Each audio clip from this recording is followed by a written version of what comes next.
नमस्कार साथियों, public 24/7 YouTube channel पर आपका स्वागत है। आज हमारे साथ डीसीपी एल.एन. राव साहब दिल्ली पुलिस से रिटायर्ड हैं और फिलहाल वो दिल्ली हाई कोर्ट में प्रैक्टिस करते हैं एज ए लॉयर। आज उनसे इजराइल एम्बेसी के बराबर में जो बम विस्फोट हुआ है उसको लेकर और 26 जनवरी के दिन जो कानून व्यवस्था का बड़ा बुरा हाल रहा लाल किले के उस इशू को लेकर, उन विषयों पर हम चर्चा करने के लिए यहाँ उपस्थित है। नमस्कार एल.एन. राव साहब, आपका स्वागत है नमस्कार हमारे चैनल पर। 26 जनवरी के दिन जो कानून व्यवस्था का बुरा हाल रहा, उसमें कहीं ना कहीं प्रशासन का दोष है या उपद्रवियों का दोष है?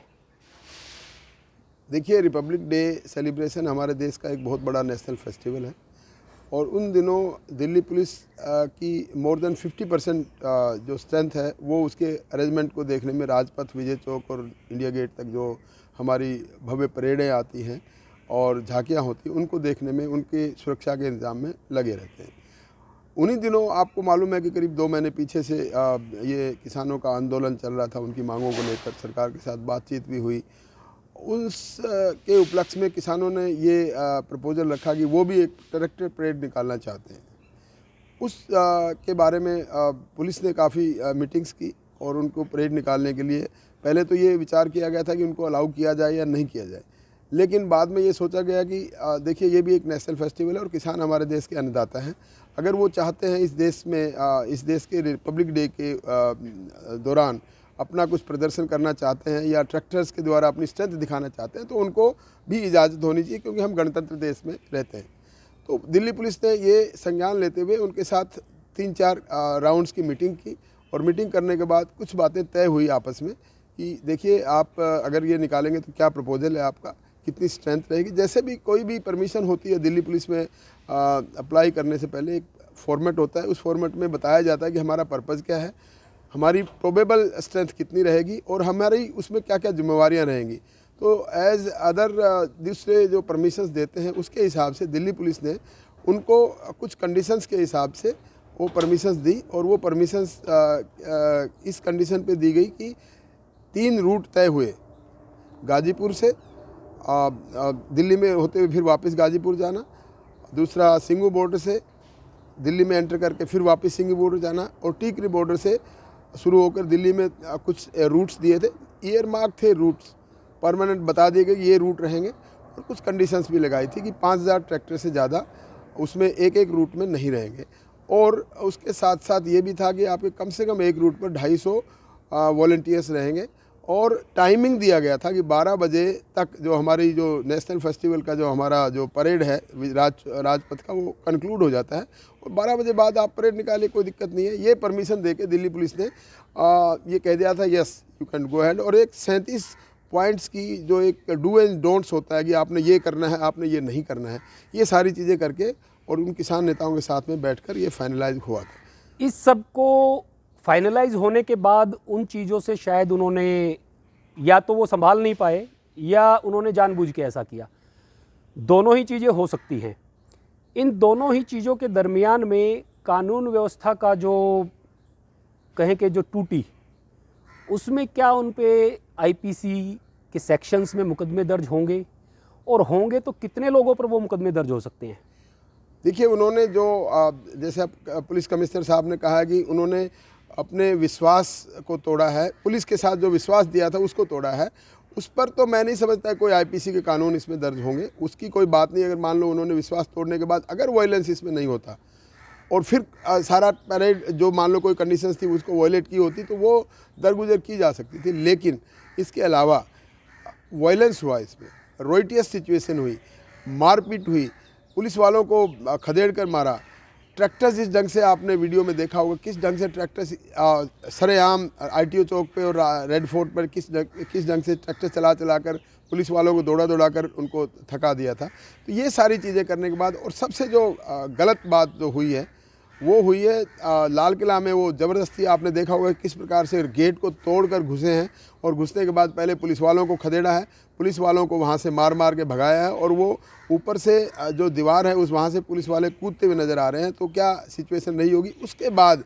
जब पुलिस वालों को उन्होंने भगा दिया उसके बाद then they took over the Red Fort, और उसमें रेड फोर्ट में जो रैंसम किया उन्होंने, एक तरीके से इलीगल पोजीशन उन्होंने कह ली सकते हैं, इलीगल काम तो है और ही है। फोर्सफुली ली तो कानून भी तोड़ा तो आईपीसी का वायलेशन भी हो जाता है, और परमिशन जो थी उन परमिशंस का भी वायलेशन किया। या परमिशन का वायलेशन करने के बाद में जो उन परमिशंस की टाइमिंग की वायलेशन की, रूट की वायलेशन की, नंबर ऑफ ट्रैक्टर्स की वायलेशन की, और जो जो कंडीशंस उन्होंने मानी थी कि हमने ये कंडीशन भी मानी थी कि हम पीसफुल चलाने की हमारी जिम्मेवारी है, हम इसको पीसफुल चलाएंगे, लेकिन वो नहीं हुआ। जहाँ तक ये क्रिमिनल एक्टिविटीज़ की बात है, जो आपने आईपीसी के सेक्शंस जो कहा है, ये डिपेंड करता है क्या क्या हुआ।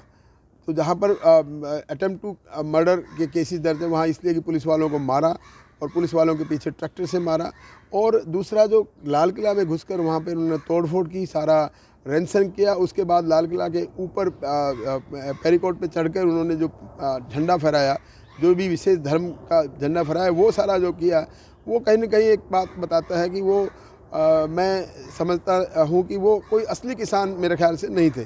बाकी तो ये इन्वेस्टिगेशन का विषय है। और किसान भी थे तो कानून का तो उन्होंने तोड़ा ही है। सभी के लिए लागू होता है। हो सकता है वो किसान हो और भावना भी अच्छी से आया हो, लेकिन जो काम किया वो अच्छी चीज नहीं थी और वो कानून का वायलेशन था। एक्ट किया ना, कोई भी हो, चाहे हम किसान, मैं भी किसान का बेटा हूँ, लेकिन हम कोई कानून को हाथ में अगर लेते हैं तो 10 बार सोचते हैं कि मैं कर क्या रहा हूँ।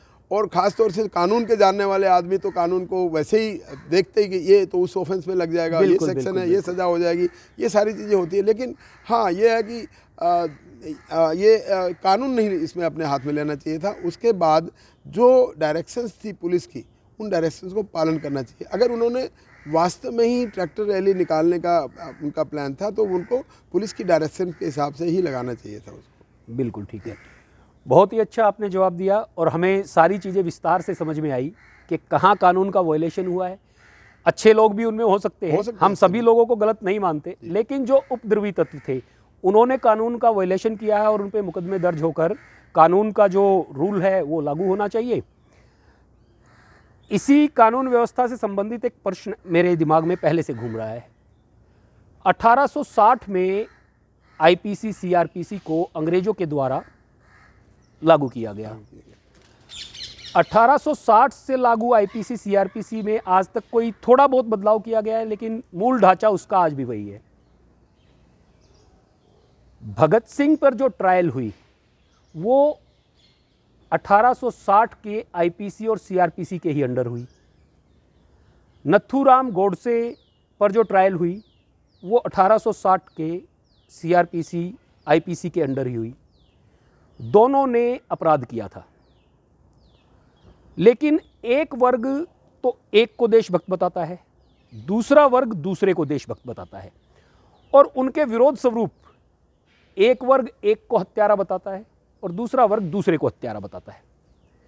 आपका क्या कहना है कि आईपीसी सीआरपीसी की नज़र में इन दोनों को किस नज़रिए से देखा जाना चाहिए? देखिए, जहाँ तक आईपीसी सीआरपीसी का सवाल है, ये हमारे देश के कानून बने हुए कानून हैं और हमारी संसद ने बनाए हुए कानून हैं। हमारी जो भी थे उन दिनों अंग्रेज़ों ने बनाए थे, जो भी गवर्नमेंट उस टाइम पे थी उन्होंने बनाए हुए कानून थे, वो अप्रूव्ड हैं। वो कानून आज भी लागू हो रहे हैं। थोड़ा बहुत उनमें एमेंडमेंट किया जाता रहता है अकॉर्डिंग टू द सिचुएशन। लेकिन कानून में जो अपराध है, अपराध की भाषा में आता है, वो अपराध ही है। चाहे वो कोई उसको देशभक्त के रूप में कहे या कोई कुछ भी भी रहे, भाव कोई भी रहे, लेकिन अपराध तो अपराध ही है। किसी को मार देना, जान से मार देना किसी को, वो अपराध है। इसमें कोई दो राय नहीं है।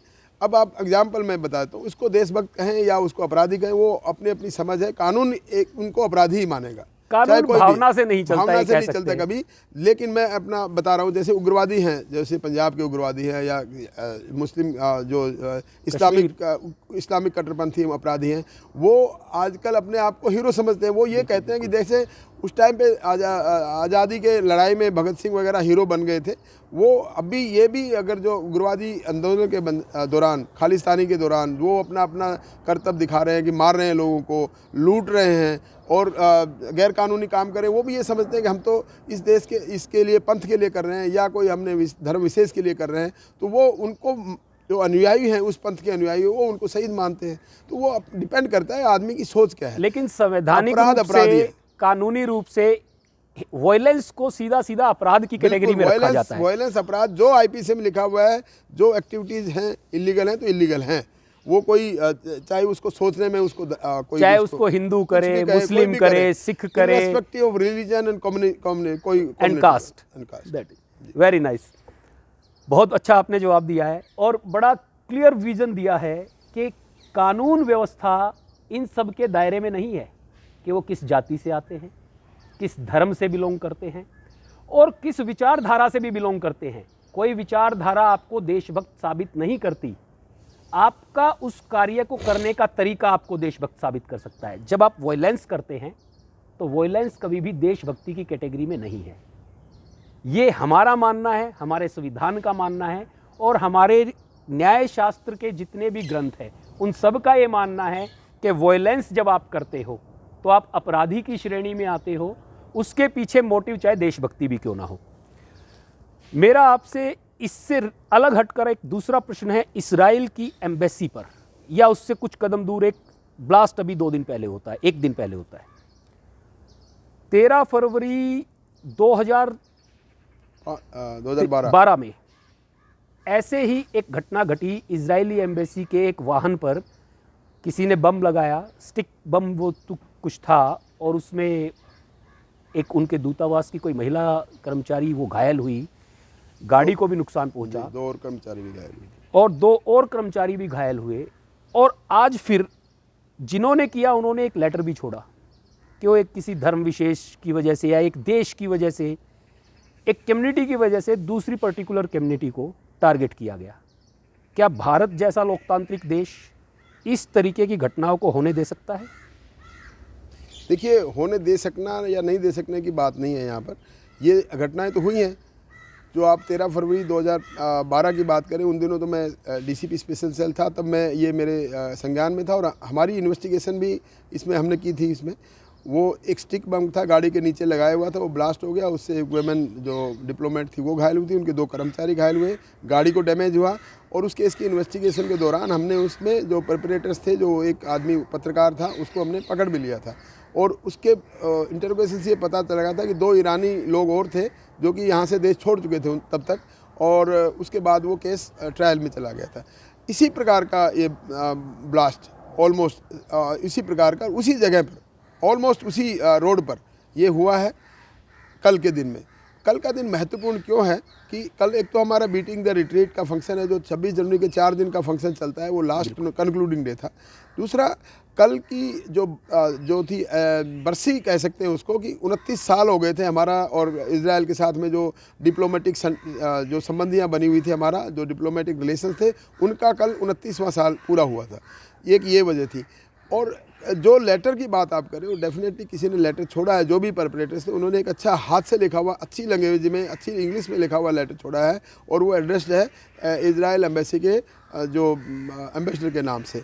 और उनको ये बताया गया कि हम क्यों कर रहे हैं ये मैसेज भी दिया गया है। भले ये बम छोटा था, बम एक थोड़े से लो इंटेंसिटी का था, बट इसमें मैसेज बहुत बड़ा है। और उन्होंने थ्रेट भी किया है कि एक ट्रेलर है, इसकी आगे फिल्म तो बहुत बाकी है। और उन्होंने एक रेफरेंस किया कि उनके किसी आदमी को 1 साल पहले जब मार दिया था, उसके बारे में उन्होंने उसका रेफरेंस किया। तो अपेरेंटली ये कोई बदले की भावना से किया हुआ एक ब्लास्ट है, और प्रत्यक्ष दृष्टया हम कह सकते हैं कि ये वही ईरान के लोगों की वजह से हुआ है। लेकिन अभी इन्वेस्टिगेशन शुरू है, इन्वेस्टिगेशन चल रही है। स्पेशल सेल दिल्ली पुलिस की बहुत एलीट एक एजेंसी है, वो इन्वेस्टिगेशन कर रही है, उसको सपोर्ट कर रही है एनआईए, और इजराइल की भी इन्वेस्टिगेटर्स आकर उनको मदद करने के लिए उन्होंने कहा है। तो मैं समझता हूँ जल्दी ही इस केस में खुलासा हो जाएगा और पता लग जाएगा किस आदमी ने क्यों किया है ये बात। बट ये कहें कि होने देना चाहिए कि नहीं देना चाहिए, कोई सरकार अपनी मर्ज़ी से नहीं कराती है, और कोई पुलिस भी नहीं चाहती कि कर लो, ऐसा कुछ नहीं होता। ये तो देखिए, crime has to commit, crime का है, कोई उसको एकदम किसी को कोई क्राइम फ्री सोसाइटी नहीं हो सकती, क्राइम फ्री कंट्री नहीं हो सकता। हर कंट्री में क्राइम हो रहे हैं। अभी पीछे आपने देखा था यूएसए में भी कितने दंगे हुए थे। तो क्राइम को कोई रोक नहीं सकता। हाँ, पुलिस क्राइम को कम कर सकती है, और अगर क्राइम हो जाता है तो उसको पकड़ सकती है करने वाले को, और उसके खिलाफ हमारे देश के कानून के हिसाब से उसका ट्रायल करवा सकती है। ये हमारा ध्येय होता है। हो सकता है या होने दिया जा सकता है, ये प्रश्न कहाँ से आता है? इस प्रश्न पे मैं एक अभी 20 दिन पहले की घटना है, औरंगजेब लेन अबुल कलाम रोड के बगल में बनी हुई है। जी बिल्कुल। उस पर एक महिला हरियाणा के किसी डिस्ट्रिक्ट से आती है और उस बोर्ड के ऊपर, औरंगजेब लेन के बोर्ड के ऊपर पेट्रोल डालती है और उसमें आग लगाती है। वो देखा था मैंने वीडियो। और आग लगाने के बाद कहती है कि इसका गुरु तेग बहादुर रोड होना चाहिए नाम, या जो भी उसका मकसद था। ठीक है, गुरु तेग बहादुर उनकी नज़र में बहुत बड़े सिद्ध पुरुष थे, इसको कोई नहीं नकार सकता। औरंगजेब को क्या नाम पर वो लेन बनाई गई, किसने बनाई, कब बनाई, कोई नहीं जानता। शायद अंग्रेजों के समय से बनी हुई है। इस देश के लोगों ने उस लेन को नहीं बनाया। लेकिन क्या एक आपराधिक कृत्य के द्वारा उस बोर्ड को जलाकर अपने को राष्ट्रभक्त साबित करना ठीक है? और वो सिर्फ 20 दिन पहले की घटना है। पुलिस ने उस पर आज तक क्या एक्शन लिया? क्योंकि इससे इंस्पिरेशन मिलता है दूसरे वर्ग को भी। तो आपका क्या मानना है कि उस घटना को और इस घटना को किस नज़रिए से देखना चाहिए? देखिए, ये घटना वैसे तो निंदनीय है। मैं आपको बड़ा सिस्टम बताया तो नाम कैसे पढ़ते हैं। नाम कोई भी एक देश की सरकार या कोई एक संस्था है, वो उसको नाम चिन्हित करती है और वो नाम वहाँ पर लगाया जाता है। तो इस प्रकार से नाम को हटाना या लगाना एक सरकार का काम है।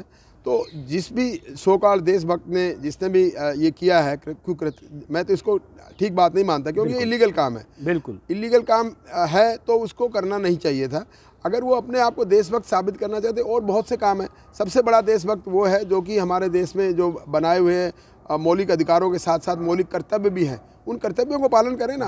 और देश की जो जो बातें, अच्छी बातें हैं, देश को आगे बढ़ाने की बातें, उसमें करें तो देशभक्ति ज़्यादा झलकती है। लेकिन इस प्रकार से कोई गलत काम करने से देशभक्ति नहीं समझती है। और वो अपने आप को अगर मीडिया में बहुत ज़्यादा प्रचारित करना चाह रहे हैं तो वो अलग बात है, लेकिन ये देशभक्ति का काम नहीं है। लेकिन अगर नाम बदलना भी है तो हमारे पास प्रोसेस है ना। हमारे यहाँ डिपार्टमेंट है, आप एप्लीकेशन दे सकते हो। हाँ, आप चर्चा में ला सकते हो। नाम बदले हैं ना, कई नाम बदले हैं, बहुत से नाम बदले गए, नाम बदल गए, नाम बदले, शहरों के नाम बदले, लेकिन एक प्रोसेस से आना चाहिए। अपराध नहीं करना चाहिए। ऐसे कोई जबरदस्ती कोई नाम किसी ये अपराध कभी भी देशभक्ति नहीं हो सकता है, चाहे वो आप किसी भी मोटिव को लेकर कर रहे हो। हमारे पास प्रोसीजर है, हर चीज को बदलने का तरीका है, संविधान ने दिया है, कानून सम्मत है, न्याय सम्मत है। उस तरीके को आप लोगों को जानना पड़ेगा, समझना पड़ेगा और उस दिशा में आगे बढ़ना पड़ेगा, तभी देश बच पाएगा। इस बात को ध्यान रखने की आवश्यकता है। मैं एलन राव साहब का धन्यवाद करता हूं। आपने हमारे सवालों के बहुत अच्छे जवाब दिए, पूरे देश को और हमारे दर्शकों को दिशा दी। जय हिंद, जय भारत। जय हिंद, धन्यवाद।